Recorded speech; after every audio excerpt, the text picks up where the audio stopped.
बारे में एक मनुष्य ने उसका हल भी बताया, उसकी बात भी कही है कि क्यों हर एक इंसान आज उस दुखदायी जाल में फंसा हुआ है। हालेलुया। क्यों उस शैतान के जाल में फंसा हुआ है? क्योंकि वो अपनी जवानी के दिनों में अपने सृजनहार को भूल बैठा है। हालेलुया। उस सृजनहार को जिसने इंसान को अपने स्वरूप में बनाया, जिसने इंसान की रचना खुद वो अपने हाथों से मिट्टी से की, आज इंसान उस सृजनहार को याद नहीं करता, उसको भूल बैठा है। हालेलुया। तभी यहाँ पे परमेश्वर का वचन साफ साफ कहता है कि तू अपनी जवानी के दिनों में अपने सृजनहार को स्मरण रख, इससे पहले कि कोई विपत्ति के दिन और वर्ष तुझ पर आ पड़े। हालेलुया। तो परमेश्वर ने ये पहले ही वार्निंग दी हुई थी कि तू अपनी जवानी के दिनों में अपने सृजनहार को भूल ना जाना। हालेलुया। उसको हमेशा स्मरण रखना, ताकि जब भी तुझ पे कभी विपत्ति आए तो वो तुझे उस विपत्ति से बाहर निकाले। हालेलुया। आज पूरी दुनिया में जैसा हाहाकार मचा हुआ है महामारी का, कोरोना वायरस का, क्यों मचा हुआ है? क्योंकि हर एक इंसान उस अपने सृजनहार से दूर हो गया, उसको भूल बैठा। कोई अपने रोजगार में बिजी है, कोई अपने काम में, कोई अपनी दिनचर्या के जीवन में, अपनी गृहस्थी में, हर एक कार्य में जब इंसान बिजी होके उस सृजनहार को भुला बैठा, उस सृजनहार के पास जाना भूल गया, तो ये विपत्ति अचानक आ पड़ी। हालेलुया। और यहाँ परमेश्वर कहते हैं तो अपनी जवानी के दिनों में, और जवानी के दिनों में क्यों कहा है? प्रभु कहते तो अपनी जवानी मुझे दे। हालेलुया। जब हम देखते हैं फौजी होते हैं, जो आर्मी होते हैं, जो कमांडर्स होते हैं, उनको बुढ़ापे में क्यों नहीं लेते? उनको बुढ़ापे में क्यों नहीं ट्रेनिंग देते? जवानी में ही क्यों, 18-19 साल की उम्र में ही उनको क्यों लिया जाता है, उनकी ट्रेनिंग होती है? क्योंकि वो कहते हैं अपनी जवानी दो, अपनी जवानी इस देश को दो। हालेलुया। ताकि ये देश की रक्षा हम कर सके। तो इसलिए जब एक इंसान इस संसार में जवान लोग देश की रक्षा के लिए चुने जाते हैं, आर्मी का कमांडर रहना, तो फिर परमेश्वर भी हमें अपनी जवानी के दिनों में हमें स्मरण करने की बात करता है। हालेलुया। और फिर परमेश्वर यहाँ पे एक मैं बाइबल में से उदाहरण दूंगी दानियेल की। अगर आपने दानियेल की पुस्तक पढ़ी होगी, दानियेल में जब परमेश्वर की हुजूरी में वो 3 टाइम जाता था, वो अपनी जवानी के टाइम में वो 3 टाइम उसकी हुजूरी में जाता था। और जब दानियेल को अचानक शेरों की मादों में फेंका जाना था, उसको क्या पता था कि मैं अचानक दुखदाई फंदे में फंस जाऊंगा? उसको नहीं पता था, क्योंकि वो परमेश्वर की हुजूरी में 3 टाइम जाने वाला एक दास था। हालेलुया। तो उसको नहीं पता था कि मैं एकदम दुखदाई फंदे में फंस जाऊंगा। ना उसको कोई दुख था, ना तकलीफ थी, लेकिन वो हर टाइम परमेश्वर की हुजूरी में रहना पसंद करता था। अपनी जवानी टाइम प्रभु को हुजूरी में जाता, प्रार्थना करता था। लेकिन जैसे वो शेरों के जाल में फंस गया, फंदे में फंस गया, फिर परमेश्वर ने ही उसकी वो जो जवानी का टाइम उसने प्रभु को दिया, वो हुजूरी में टाइम बताया, वचनों में टाइम बताया, प्रभु की सेवा टाइम बताया, तो परमेश्वर वहाँ पे प्रभु का स्वर्गदूत आके उसको उस जाल में से निकाल लिया। हालेलुया। शेरों की मादों से परमेश्वर की आत्मा ने उसको बचाया। हालेलुया। क्यों? अब उसको बचाने का कारण यही था कि उसने अपनी जवानी के टाइम में परमेश्वर सृजनहार को स्मरण रखा, उसको भूला नहीं। हालेलुया। और आपने बाइबल में ये भी पढ़ा है, जिसने उसकी चुगली खाई थी, जब उसको शेरों की मादों में फेंका गया, तो शेर अभी वो द्वार पे नहीं पहुंचा, शेर एकदम से उसको कच्चा चबा गए। क्यों चबा गए? क्योंकि उसने जवानी के दिनों में अपने सृजनहार को स्मरण नहीं किया। हालेलुया। वो बुराई करता था, लेकिन जिसने स्मरण किया वो बचाया गया। इसी में दानियेल की पुस्तक में ही शद्रक मेशक अबेदnego के बारे में आपने पढ़ा है। वो जवान 3 लड़के थे जिन्होंने 15-16 साल की उम्र से ही प्रभु की महिमा करनी शुरू की, रोजे रखनी शुरू की, प्रभु की हुजूरी में रहना शुरू किया। जब आप बाइबल में पढ़ते हैं, जब उनको आग के भट्टे में फेंका गया, हालेलुया, उनको नहीं पता था हमें आग के भट्टे में फेंका जाएगा, लेकिन उन्हें प्रभु की हुजूरी में जाना नहीं छोड़ा। जैसे अचानक उस तपते आग के भट्टे में उनको फेंका गया, तो बाइबल गवाह है, बाइबल बताती है परमेश्वर यहोवा ही, यीशु मसीह ही वहां जाल के उस भट्टे में आके उनको बचा लिया। हालेलुया। कि उनको आग भी झुलसा ना सकी, कोई उस बॉडी का कोई अंग नहीं झुलसा, कोई बाल नहीं झुलसा, मोचे में से कोई गंध नहीं आई जलने की। हालेलुया। ये कौन था? यही वो परमेश्वर था जिसको उन तीनों ने शक्ति मेहनत बने अपने सृजनहार को स्मरण किया, याद रखा, और उनको उस फंदे से उसने निकाल लिया।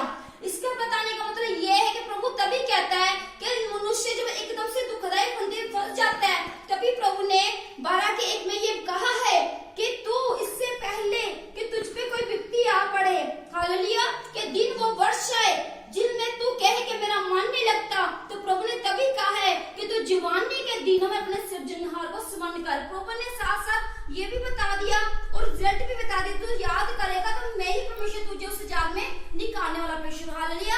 अब हमने जब अपने ये तो चलो हम बाइबल की बात बताते हैं, हम आज के युग की बात करते हैं। अभी हमने कुछ 5-6 महीने पहले पीछे जाए तो क्या देखा, कोरोना वायरस कैसे भयंकर बीमारी लग दी लोगों को। हालेलुया।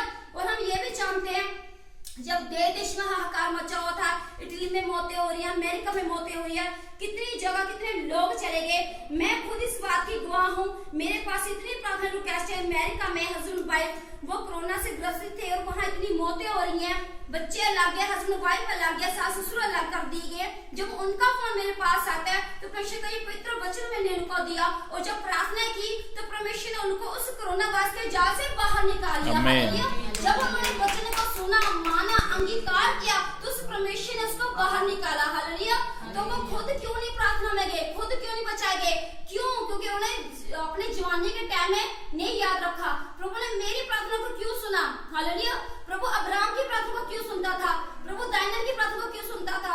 प्रभु शद्रक मेशक अबेदनगो की प्रार्थना क्यों सुनता था? प्रभु गौर प्रॉफिट जी की प्रार्थना क्यों सुनता? मेरी प्रार्थना क्यों सुनता? क्यों? क्योंकि हमने अपनी जवानी उस परमेश्वर पिता को दी हुई है, सृजनहार को दी है, हम उसकी हुजूरी में जाते हैं। हालेलुया। क्यों? परमेश्वर अपने दासों की एक दुहाई को एकदम से सुनता है। हालेलुया। क्यों? क्योंकि हमने अपनी जवानी में सृजनहार को इस्तेमाल किया। तो प्रभु कहता है तुमने कितना जोड़ा है। हालेलुया। तो प्रभु उस जो हमने जोड़ा, प्रार्थना जोड़ी, आराधना जोड़ी है। अब मैं आपसे कहना चाहूंगी कि जब आपके अकाउंट में पैसा नहीं है, अगर आपने 10,000 निकालने, आपके अकाउंट में 20 होगा तभी आप जाओगे ना। अगर आपको पता है मेरे अकाउंट में 10-20 हजार नहीं है तो गलती से भी आप बैंक की तरफ देखोगे भी नहीं। हालेलुया। आप कहोगे मेरे पास तो पैसे मैं कैसे निकालूंगी? तो ऐसे परमेश्वर कहता है तुम्हारी प्रार्थनाएं, तुम्हारी हुजूरी, तुम्हारे वचन, तुम्हारे रोजे, तुम्हारी भलाइयां, तुम्हारी अच्छाइयां, तुम्हारी सेवकाइयां मेरे पास स्वर्ग राज्य में जमा होनी चाहिए। तुम्हारे दान दशमलव जमा होने चाहिए। तभी जब दुख के टाइम, फंदे के टाइम, जाल जब तुम पर आ पड़ेगा उस शैतान का, जब तुम मुझे दुहाई दोगे, अपने लिए ही नहीं अपने पड़ोसियों के लिए भी, पूरे संसार के लिए भी, जहाँ पे भी कोई बैठा होगा मैं वहां उसको उस जाल से बचा लूंगा। हालेलुया। अब देखा जाए मैं हूँ इंडिया में और वो है अमेरिका में। एक फोन कॉल पे जब मैंने दुहाई दी, प्रभु से प्रार्थना की तो प्रभु ने 4 दिन में उनके पॉजिटिव जो थे कोरोना वायरस नेगेटिव कर दिया। हालेलुया। एक दूसरी गवाही 70 साल की लेडी बुजुर्ग और चंडीगढ़ में, आपने उनकी गवाही सुनी होगी और न्यूज चैनल में काफी आई थी, पंजाबी न्यूज में भी आई थी, अखबार में। तो 70 साल की लेडी को कोरोना वायरस हो गया था, उसके साथ 15 लोग और भी इसके पड़ोसी चले गए। उसकी प्रार्थना रिक्वेस्ट मेरे पास आई थी। प्रभु ने कहा अभी घुटने टेक के उसके लिए दुहाई दे। जब मैंने उसके लिए दुहाई दी तो परमेश्वर की आत्मा ने मुझे कहा जो 15 लोग वो दूसरे दिन नेगेटिव रिपोर्ट के साथ आ रहे हैं और जो लेडी थी 70 साल की, पिछले 10 दिन के बाद इसको भी मैं वापस करूंगा। हालेलुया। उसको वापस भेजूंगा। अब सोचा जाए परमेश्वर ने उसको 10 दिन के लिए क्यों रखा? क्योंकि प्रभु को जाहिर करना चाहता, प्रभु अपने काम चमत्कार को जाहिर करना चाहता था। जब मैंने अंकल आंटी को कहा जिन्होंने प्रार्थना कही थी, मैंने कहा 15 लोग आ रहे हैं नेगेटिव रिपोर्ट के साथ दूसरे दिन शाम को, लेकिन आंटी 10 दिन के बाद है। कि वो एकदम हैरान थे, ऐसा कैसे हो सकता है? मतलब प्रभु का आत्मा कुछ भी कह सकता है, कुछ भी कर सकता है। और दूसरे दिन ही शाम को वो 15 लोग नेगेटिव रिपोर्ट के साथ वापस आए घर से शाम की। और जो आंटी थी बुजुर्ग 70 साल की, वो पूरे 10 दिन के बाद नेगेटिव रिपोर्ट के साथ अपने घर वापस आई। हालेलुया। उसकी न्यूज चैनल में भी आई है, न्यूज अखबार में भी न्यूज आई और इस बात की बहुत चर्चा हुई कि 70 साल की लेडी ने एक कोरोना वायरस की जंग जीती। हालेलुया। तो कहा गया कि उसने जंग नहीं जीती, उसको जंग उस परमेश्वर ने जिताई। हालेलुया। तो ये बात है कि प्रभु ने उसको भी उस जाल से फंदे से बचाया, जबकि वो परमेश्वर को नहीं जाती, लेकिन उसकी रिक्वेस्ट मेरे पास आई है। हालेलुया। तो ये है हमारा परमेश्वर। इसीलिए प्रभु कहता है हम अपने परमेश्वर यहोवा को जवानी के दिनों में स्मरण रखें, उसको भूले ना। अगर इंसान फंसता है, बुराई में गिरता है, मरता है, तो उसका कसूर परमेश्वर, कसूरवार परमेश्वर नहीं है, उसका कसूरवार हम इंसान ही है। हालेलुया। क्योंकि परमेश्वर ने हमें ये पवित्र बाइबल वचन दे दिए हैं। हालेलुया। घर घर पहुंचा दिए हैं। यीशु मसीह ने अपना लहू बहा दिया, यीशु मसीह ने कोड़े खा लिए, हमारी बेइज्जती सह ली है, हमारी कोड़े शर्मिंदगी बेइज्जती जो भी परमेश्वर ने क्रूस पे करना था बलिदान दे दिया है। अब प्रभु कहता है कदम तुमने बढ़ाना। हालेलुया। प्रभु कहता तो एक कदम बढ़ा, मैं तेरे 10 कदम बढ़ाऊंगा। हालेलुया। दानियल ने कदम बढ़ाया तो परमेश्वर ने उसको बचाया। शद्रक मेशक अबेदनगो ने कदम बढ़ाया तो वो बचाए गए। हालेलुया। तो प्रभु आज हमें भी कहता है तुम भी कदम बढ़ाओ, प्रभु के वचनों में आओ, प्रभु की हुजूरी में आओ, प्रभु की सेवकाई में आओ, हालेलुया, प्रभु की महिमा में आओ, शर्माना नहीं है। हमने एक दूसरे से वो क्या कहेंगे, प्रभु कहता है लोग तुम्हें बचाने नहीं आएंगे, हालेलुया। कौन किसी को किसी घर में राशन देने गया, बताओ, कौन किसी को कोरोना वायरस से बचाने गया। डॉक्टर भी दूर रहते थे, वो लेडी कहती थी डॉक्टर वहां दूर से 10 मिनट की दूर से मुझसे बात करती थी, वो मेरे पास नहीं आती थी, लेकिन सिर्फ यीशु मसीह का वचन उसके पास गया, प्रार्थना इसके लिए हुई, वो कहती यीशु मसीह मेरे पास था जिसने मुझे इस बीमारी से बचाया। उससे बोला गया नहीं नहीं तुझे डॉक्टर ने तो बचाया, कहती नहीं यीशु मसीह ने मुझे बचाया, हालेलुया। वो अड़ी खड़ी रही। तो यहाँ वचन बताता है कि हमें बचाने वाला जो परमेश्वर है, हमें बेबी ब्लेसिंग देने वाला परमेश्वर है, हमें बीमारी से बचाने वाला परमेश्वर है। तो प्रभु ये कह रहा है तो तुम अपनी जवानी के दिनों में सृजनहार को भूलना नहीं, इसको याद रखना है।